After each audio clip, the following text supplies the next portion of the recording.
Hindi ko na lamang yon pinansin. Sa kabilang banda ay 15 minutes pagkaalis ng dalawa ay dumating ang kaibigang albularyo ni Mang Fonso na si Apong Lito. Pero pagtapat pa lamang niya sa loob ay bigla itong napasigaw. Huwag ninyong kakainin yung mga pagkain naroon sa mesang yon. Aniya. Bakit naman po Apong Lito? Tanong ni Aling Tonya.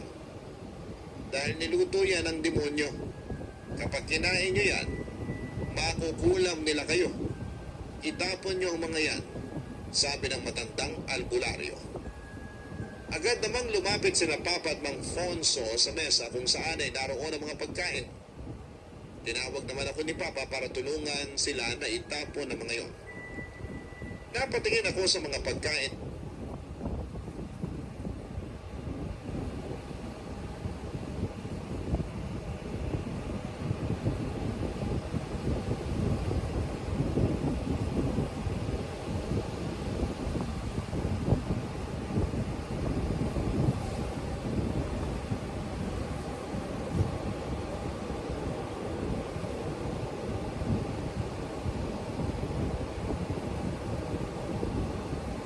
Agad namang lumapit sina Papa at Mang Fonso sa mesa kung saan ay naroon ang mga pagkain.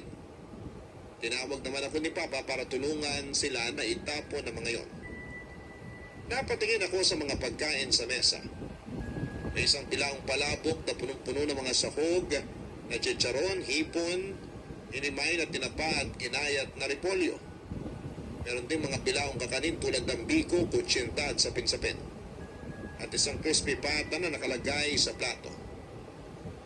Nung una ay nangihinayang ako kasi nakakataka yung mga pagkain, pero sinabi ni Papa na huwag kaming manghihinayang dahil may kulam ang mga pagkain yon. Pagkatapos noon ay nag-usap na si Papa at Apong Lito at sa uli pumayag ang matanda na sumama sa amin pauwi para tingnan si Mama. Unang kita pa lamang ng albularyo kay Mama ay nagsabi na ito sa amin. Kinulam nga si Divina. Aniya. Hindi na kami nagulat pero na-curious kami kung sino ang kumulam kay Mama. Bagamat may hinala na kami kung sino, pero gusto lang naming makasigurado. Yung huling nakaaway ni Divina ang may kagagawa nito sa kanya. Sagot pa ng matanda.